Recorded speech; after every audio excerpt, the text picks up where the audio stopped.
Watch TV ವೀಕ್ಷಕರಿಗೆಲ್ಲ Manjunath Bhat ಗುರುಜಿ ಮಾಡುವ ನಮಸ್ಕಾರಗಳು. February ಮಾಸ ಭವಿಷ್ಯ ಧನುರಾಶಿ. ಧನುರಾಶಿಯಲ್ಲಿರ್ತಕ್ಕಂಥ ವ್ಯಕ್ತಿಗಳಿಗೆ ವಿಶೇಷವಾದ ಶುಭಫಲವನ್ನು ಹೇಳಬೇಕು. ಯಾಕೆಂದರೆ ಗುರುವಿನ ರಾಶಿ ಅದು. ಗುರು ಧನುರಾಶಿಗೆ ಒಳ್ಳೆ ಫಲವನ್ನೇ ಕೊಡಬೇಕಾಗತ್ತೆ. ಯಾಕೆಂದರೆ ಗುರುವಿನ ರಾಶಿ, ಗುರುವಿನ ಕಾರಕತ್ವ, ಗುರುವಿನ ಒಂದು ಗ್ರಹದ ಒಂದು ಬಲ ಇರತಕ್ಕಂಥ ರಾಶಿ. ಯಾಕೆಂದರೆ ಆ ಒಂದು ರಾಶಿಯಲ್ಲಿ ಇರ್ತಕ್ಕಂಥ ವ್ಯಕ್ತಿಗಳಿಗೆ ವಿಶೇಷವಾಗಿರ್ತಕ್ಕಂಥ ಒಂದು ಜ್ಞಾನ ಇರತಕ್ಕಂಥದ್ದು. ಯಾಕೆಂದರೆ ಅವರಿಗೆ ಆ ಒಂದು ರಾಶಿಗೆ ಏನು ಜ್ಞಾನ ಇರುತ್ತೆ ಅಂದರೆ ಒಂದು ಪ್ರಜ್ಞೆ, ಅಂದರೆ ಈ ಸಮಯದ ಪ್ರಜ್ಞೆ, ಸಮಯದ ಮಹತ್ವ, ಮತ್ತು ಜ್ಞಾನ, ಅಂದರೆ ಅಗಾಢವಾದ ಒಂದು ಯೋಚನೆ, ಮತ್ತು ಎಲ್ಲ ರೀತಿಯಲ್ಲೂ ಚಿಂತನೆ ಮಾಡ್ತಕ್ಕಂಥದ್ದು ಪಾಸಿಟಿವ್ ಆಗಿ, ಧನಾತ್ಮಕವಾಗಿ ಸಮಾಜಕ್ಕೆ ಒಳಿತನ್ನು ಮಾಡಬೇಕು, ಜನಕ್ಕೆ ಒಳಿತನ್ನು ಮಾಡಬೇಕು, ನನ್ನಿಂದ ಎಷ್ಟು ಜನಕ್ಕೆ ಒಳ್ಳೇದು ಮಾಡೋಕ್ಕಾಗತ್ತೆ ಅಂತ ಯೋಚನೆ ಮಾಡ್ತಕ್ಕಂಥ ರಾಶಿ ಧನು ರಾಶಿ. ಈ ಧನು ರಾಶಿಯಲ್ಲಿ ಜನಿಸ್ತಕ್ಕಂಥ ವ್ಯಕ್ತಿಗಳಿಗೆ ಸಾಕಷ್ಟು ಸೌಮ್ಯ ಸ್ವಭಾವದಿಂದ ಹೊಂದಿರತಕ್ಕಂಥವರು, ಮತ್ತು ನಿಧಾನ ಸ್ವಭಾವವನ್ನು ಹೊಂದಿರತಕ್ಕಂಥವರು, ಮತ್ತು ಪ್ರತಿಯೊಂದನ್ನು ಯೋಚನೆ ಮಾಡಿ ಚಿಂತನೆ ಮಾಡಿ ಅಳೆದು ತೂಗಿ ಮಾತಾಡ್ತಕ್ಕಂಥವರು, ಮತ್ತು ಏನೇ ಮಾತಾಡಿದ್ರು ನಾವು ಬೇರೆಯವ್ರಿಗೆ ತೊಂದರೆ ಕೊಡಬಾರ್ದು ಎನ್ನುವಂಥ ಯೋಚನೆ ಇಟ್ಕೊಂಡಿರ್ತಕ್ಕಂಥ ರಾಶಿ ಧನು ರಾಶಿ.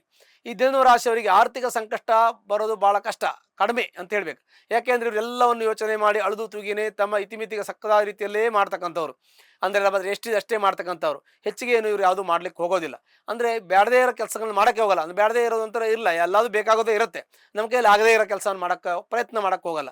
ಅಲ್ಲಿ ಹೋಗಿ ನಷ್ಟ ಅನುಭವಿಸೋದಾಗಲಿ, ತೊಂದರೆ ಅನುಭವಿಸೋದಾಗಲಿ, ನಷ್ಟ ಈ ಥರ ಮಾಡೋಕ್ಕೆ ಹೋಗಲ್ಲ. ಸಾಮಾನ್ಯವಾಗಿ ಹೆಚ್ಚಿನ ಪ್ರಮಾಣದಲ್ಲಿ ಈ ಧನು ರಾಶಿಯವರು ಮಾಡೋಕ್ಕೆ ಹೋಗೋದಿಲ್ಲ.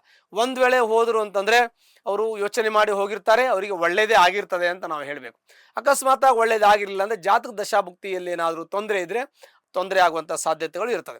ಹೀಗೆ ಧನುರಾಶಿಯಲ್ಲಿ ಆರ್ಥಿಕ ಅನುಕೂಲ ಇದೆ, ಸಾಕಷ್ಟು ಆರ್ಥಿಕ ಅನುಕೂಲವನ್ನು ಅನುಭವಿಸಿದ್ದಾರೆ. ಈ ಧನುರಾಶಿಯವರು ಜಮೀನು ತೆಗೆದುಕೊಂಡಿದ್ದಾರೆ, ಆಸ್ತಿ ತೆಗೆದುಕೊಂಡಿದ್ದಾರೆ, ಮನೆ ಕಟ್ಟುವಂಥ ಯೋಚನೆ ಇದೆ, ಮತ್ತು ಸೈಟನ್ನು ತೆಗೆದುಕೊಂಡಿದ್ದಾರೆ. ಇವರಿಗೆ ಪಟ್ಟಣದಲ್ಲಿ ವಾಸ ಮಾಡುವಂಥ ಯೋಗಗಳು ಧನುರಾಶಿಯವರಿಗೆ ಹೆಚ್ಚಿಗೆ ಇರ್ತದೆ. ಅಲ್ಲದೆ ಅವರಿಗೆ ಸ್ವಲ್ಪ ನಿಖರವಾಗಿ ನಿರ್ದಿಷ್ಟವಾಗಿ ಜೀವನ ಮಾಡ್ತಕ್ಕಂಥ ವ್ಯಕ್ತಿಗಳಾಗಿರ್ತಾರೆ. ಧನು ಅಂದರೆ ಒಂದು ಗುರಿ, ಧನು ಒಂದು ಗುರಿ ಇಟ್ಟು ಮಾಡ್ತಕ್ಕಂಥ ವ್ಯಕ್ತಿಗಳಾಗಿರ್ತಾರೆ. ಹಾಗಾಗಿ ಗುರಿ ಇದ್ದು ಮಾಡತಕ್ಕಂಥ ವ್ಯಕ್ತಿ ವಿಶೇಷವಾಗಿರ್ತಕ್ಕಂಥದ್ದು ಧನು ರಾಶಿ. ಹಾಗಾಗಿ ಈ ರಾಶಿಯವರಿಗೆ ಸಾಕಷ್ಟು ಯೋಚನೆ ಚಿಂತನೆಗಳಿರ್ತದೆ. ಆದರೆ ಇದನ್ನು ಹೆಚ್ಚಿಗೆ ಪ್ರಮಾಣದಲ್ಲಿ ಅವರು ಮೈಮೇಲೆ ತಗೊಳ್ಳೋದಿಲ್ಲ. ಕೈಯಲ್ಲಿ ಎಷ್ಟಾಗತ್ತೆ ಅಷ್ಟು ಮಾಡ್ತಾರೆ. ಸಾಲ ಕೊಡುವಂಥ ಯೋಗ, ಸಾಲ ತೀರಿಸುವಂಥ ಯೋಗ ಇದೆ, ಮತ್ತು ಸಾಲ ಮಾಡುವಂಥ ಯೋಗ ಇದೆ. ಅವಶ್ಯಕತೆಗೆ ಎಷ್ಟು ಬೇಕು ಅಷ್ಟೇ ಮಾಡ್ಕೊಂಡು ಹೋಗ್ತಕ್ಕಂಥದ್ದು ಬಹಳ ಮುಖ್ಯವಾಗಿರುತ್ತೆ. ಅಷ್ಟೇ ಮಾಡುವಂಥ ಯೋಗವೂ ಕೂಡ ಇರುತ್ತೆ. ಅವರು ಚಿಂತನೆಯನ್ನು ಇತಿಮಿತಿಯಲ್ಲೇ ಮಾಡ್ತಕ್ಕಂಥವರಾಗಿರ್ತಾರೆ. ಪಿತ್ರಾಯಿತ ಆಸ್ತಿ ವಿಚಾರದಲ್ಲಿ ಕೋರ್ಟು ಕಚೇರಿಗೆ ಹೋಗುವಂಥ ಯೋಗ ಇದೆ. ಕೋರ್ಟು ಕಚೇರಿ ಶತ್ರು ಧ್ವಂಸ ಆಗ್ತದೆ. ನಿಮಗೇನು ಸಿಗಬೇಕು ಅದು ಸಿಗ್ತದೆ, ಅದರಿಂದ ತೊಂದರೆ ಆಗೋದಿಲ್ಲ. ಒಂದು ವೇಳೆ ಸಮಸ್ಯೆ ಪರಿಹಾರ ಆಗುತ್ತೆ ಅಂದರೆ ಕೂತು ಮಾತಾಡೋದ್ರಿಂದ ಕೂಡ ಸಮಸ್ಯೆ ಪರಿಹಾರ ಮಾಡ್ಕೋಬೋದು. ಕೋರ್ಟು ಕಚೇರಿಯಲ್ಲೂ ಕೂಡ ಪರಿಹಾರ ಆಗುವಂತಹದ್ದು, ಪರಿಹಾರ ಮಾಡಿಕೊಳ್ಳುವಂಥ ಯೋಗ ಇದೆ. ಅಲ್ಲಿ ನಿಮಗೆ ಯಾವುದೇ ರೀತಿ ತೊಂದರೆ ಆಗೋದಿಲ್ಲ, ಮೋಸ ಆಗೋದಿಲ್ಲ ನಿಮಗೆ. ಅಲ್ಲೂ ಕೂಡ ನಿಮಗೆ ನಿಮ್ಮ ಆಸ್ತಿಯ ನಿಮ್ಮ ಭಾಗ ನಿಮಗೆ ಸಿಗತ್ತೆ. ಇನ್ನು ನಾವು ಚಿಂತನೆ ಮಾಡುವ ತಂದೆ ತಾಯಿಗಳು, ತಂದೆ ತಾಯಿ ಆರೋಗ್ಯದಲ್ಲಿ ಸ್ವಲ್ಪ ಗಮನ ವಹಿಸಬೇಕು. ಅವ್ರಿಗೂ ಶೀತಕ್ಕೆ ಸಂಬಂಧಪಟ್ಟಂತೆ ವಾತಕ್ಕೆ ಸಂಬಂಧಪಟ್ಟ ತೊಂದರೆ ಇರ್ಬೋದು. ಅವರ ಆಶೀರ್ವಾದ ತಗೊಳ್ಳಿ, ಭಾಳ ನಿಮಗೆ ಒಳ್ಳೆಯದು ಅಂತ ನಾವು ಹೇಳ್ತೀವಿ. ಮನೆ ಕಟ್ಟೋ ಯೋಗ ಇದೆ. ಈ ಒಂದು ಸಮಯದಲ್ಲಿ ಮನೆ ಕಟ್ಟಕ್ಕೆ ಪ್ರಾರಂಭ ಮಾಡಿ ನಿಮಗೆ ಅನುಕೂಲ ಆಗ್ಬೋದು.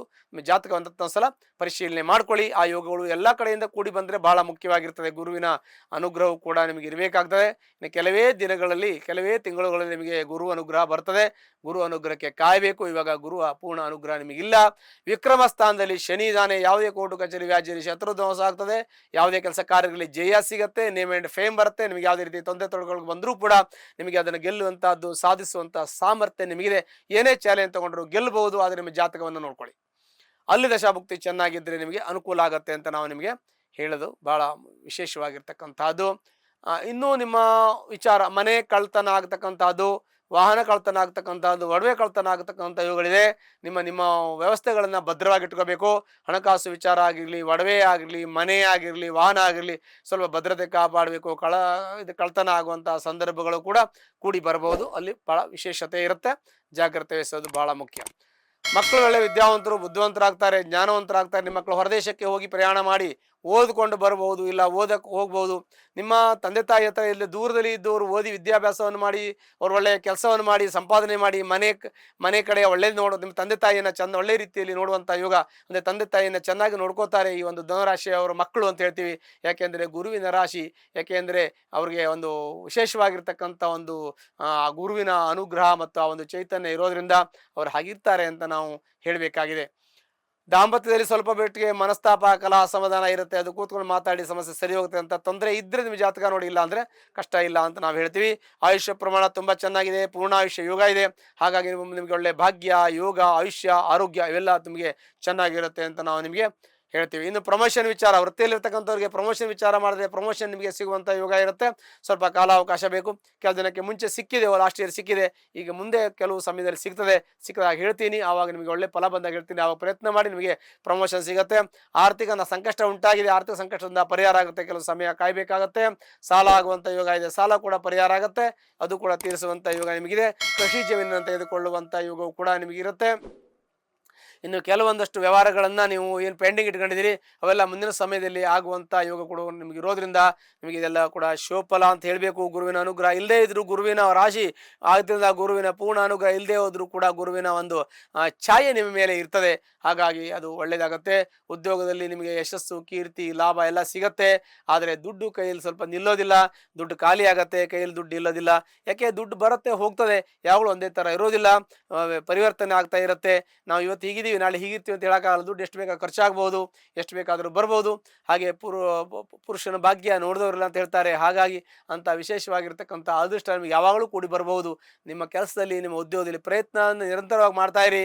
ಅಚಲವಾದ ದೃಢವಾದ ಮನಸ್ಸಿಂದ ದೇವರನ್ನು ನಂಬಿ ಪ್ರಾರ್ಥನೆ ಮಾಡಿ, ಗುರುವಿನ ಮೇಲೆ ಒಂದು ನಂಬಿಕೆ ಇಟ್ಟುಕೊಂಡು ಮಾಡಿ ನಿಮಗೆ ಯಾವುದೇ ರೀತಿ ತೊಂದರೆ ತೊಡಗಳು ಬರದೆ ಭಗವಂತ ನಿಮ್ಮನ್ನು ಕಾಪಾಡ್ತಾನೆ, ದೇವರು ನಿಮ್ಮ ಕೈ ಹಿಡಿತಾನೆ. ಹಾಗಾಗಿ ವಿಶೇಷವಾಗಿ ನಿಮಗೆ ಒಳ್ಳೆಯದಾಗ್ತದೆ ಅಂತ ಹೇಳಬೇಕು.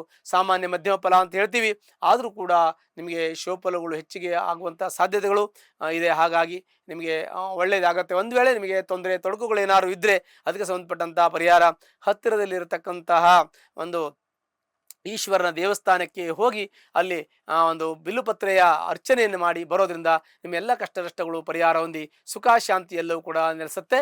ಶುಭವಾಗಲಿ. ಲೇಟೆಸ್ಟ್ ಹಾಗೂ ಇಂಟ್ರೆಸ್ಟಿಂಗ್ ಸುದ್ದಿಗಳಿಗಾಗಿ ಬಾಸ್ ಟಿವಿ ಕನ್ನಡ ಚಾನೆಲ್ನ ಸಬ್ಸ್ಕ್ರೈಬ್ ಮಾಡಿ. ಹಾಗೆಯೇ ಬೆಲ್ ಐಕಾನ್ ಪ್ರೆಸ್ ಮಾಡಿ. ಇದರ ಜೊತೆಗೆ ಫೇಸ್ಬುಕ್, ಇನ್ಸ್ಟಾಗ್ರಾಮ್, ಎಕ್ಸ್ನಲ್ಲೂ ಮಿಸ್ ಮಾಡದೆ ಫಾಲೋ ಮಾಡಿ.